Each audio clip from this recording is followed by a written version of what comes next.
नमस्कार, खबर समय जगत में आपका स्वागत है। मैं हर्षिता जौहरी। आइए नजर डालते हैं देश प्रदेश से जुड़ी तमाम खबरों पर। अभी प्राथमिकता है कोरोना से लड़ने की, बल्कि न केवल लड़ना है, इस लड़ाई को जीतना भी है। यह कहना है मध्य प्रदेश के पूर्व मंत्री प्रद्युमन सिंह तोमर का। खबर समय जगत में आज हमारे साथ चर्चा में शामिल हुए सिंधिया समर्थक पूर्व मंत्री प्रद्युमन सिंह तोमर।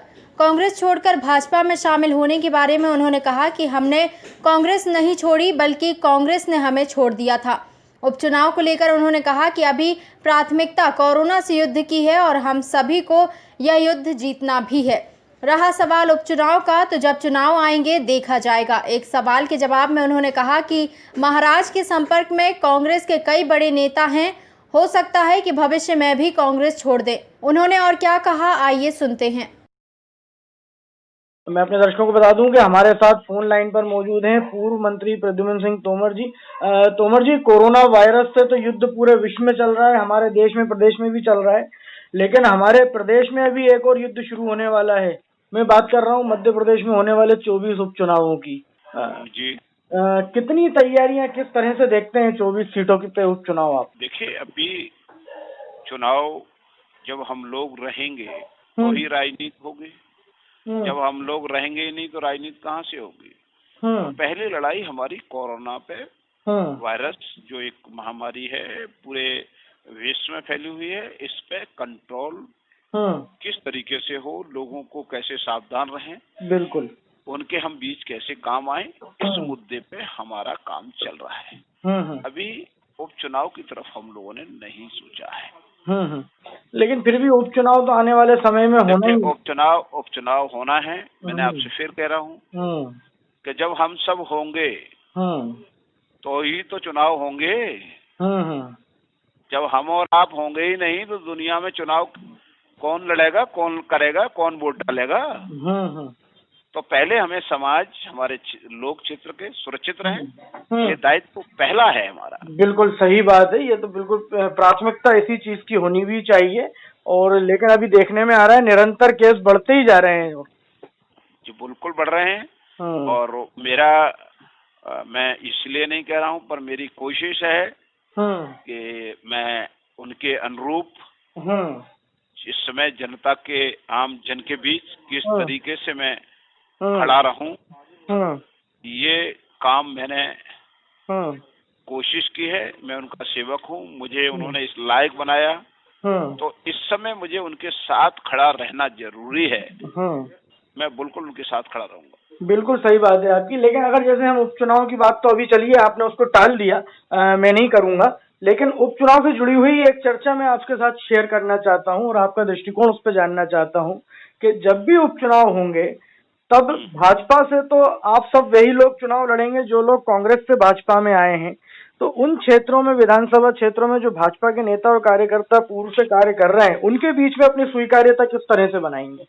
देखिए, एक तो टिकट जो है ना, कोई हम लोगों का कोई सौदा नहीं है। देखिए, श्रीमंत सिंधिया जी की अगुवाई में हम लोग सिर्फ, कांग्रेस हमने छोड़ी नहीं, कांग्रेस ने हमको धक्का देके निकाला है।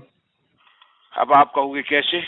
आप ये देखिए, जब हम जिन चीजों का हम वायदा करके गए थे जनता को, हमने कहा कि हमारे क्षेत्र का हॉस्पिटल अच्छा होगा, जिन समस्याओं के लिए मैं 21 बार जेल गया, गंदे पानी की समस्या हो, अच्छे स्कूलों के लिए हो, तो जिन चीजों की हमने लड़ाई लड़ी थी उनके लिए ग्वालियर में भी एक बाईपास, जीएच हॉस्पिटल में बाईपास सर्जरी शुरू हो जाए, ग्वालियर का जीएच का हॉस्पिटल भी बन जाए, स्वर्ण रेखा नाले के ऊपर एलिवेटेड रोड बन जाए, यहाँ भी कोई ऐसी एक आध दो चार इकाइयां खुल जाएं जिससे लोगों को रोजगार मिले, यहाँ का युवा पलायन ना करे। तो इन मैटरों पे हमने कई बार, अनेक बार सरकार का ध्यान आकर्षित किया है।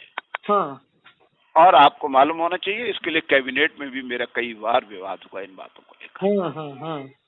तो मेरा कहना है कि जब ये बातें नहीं सुनी गई, मंडल अध्यक्ष, ब्लॉक अध्यक्ष की पत्नी का ट्रांसफर नहीं होगा,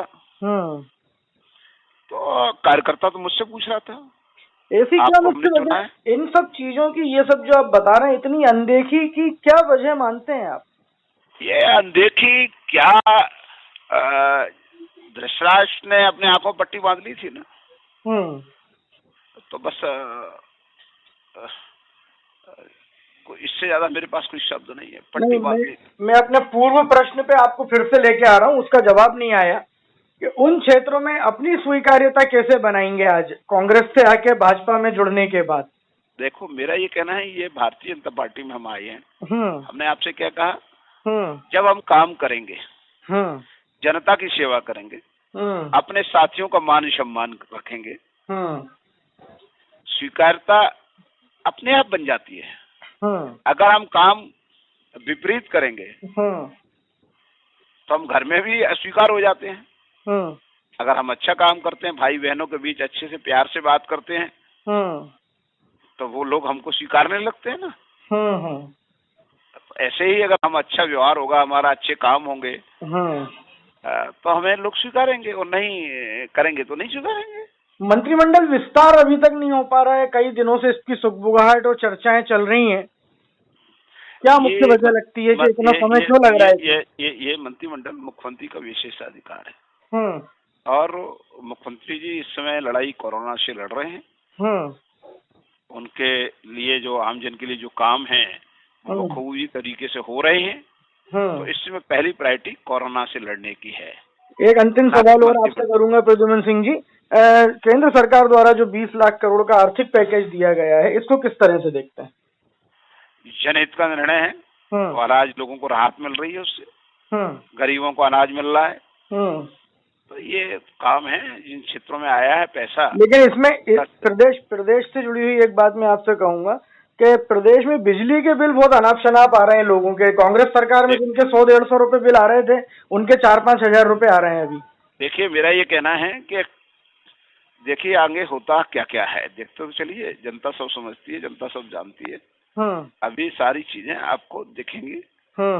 अभी कोरोना वायरस से एक लड़ाई थी, उससे हम लोग हमारा मुख्यमंत्री जी ने काफी, और देश के प्रधानमंत्री नरेंद्र मोदी जी ने आज अगर सही समय पे सही स्टेप नहीं लिए होते तो हिंदुस्तान में बहुत विकराल स्थिति होती है। मंत्रिमंडल में आपका तो लगभग मंत्री बनना तय माना जा रहा है, क्या लगता है आपको? देखिए, मेरा कहना यह है, ये निर्णय मैंने कहा कि मुख्यमंत्री जी को करना है। कोई तय पार्टी मेरा उपयोग जहाँ करेगी, पार्टी मेरे को चाहती है कि मंत्री बनाना है तो मंत्री बन जाऊंगा, पार्टी चाहती है संगठन में काम करना है तो संगठन में काम करूंगा, पार्टी जो चाहेगी वो मैं करूंगा। बहुत बहुत धन्यवाद प्रद्युम्न जी हमारे साथ चर्चा करने के लिए, और आने वाले उपचुनाव के लिए और मंत्रिमंडल में जगह मिलने के लिए आपको हमारी ओर से अग्रिम शुभकामनाएं। आपको धन्यवाद बहुत बहुत। खबर समय जगत के लिए भोपाल से संदेश नेमा की report. For latest news, subscribe to our channel and press the bell icon.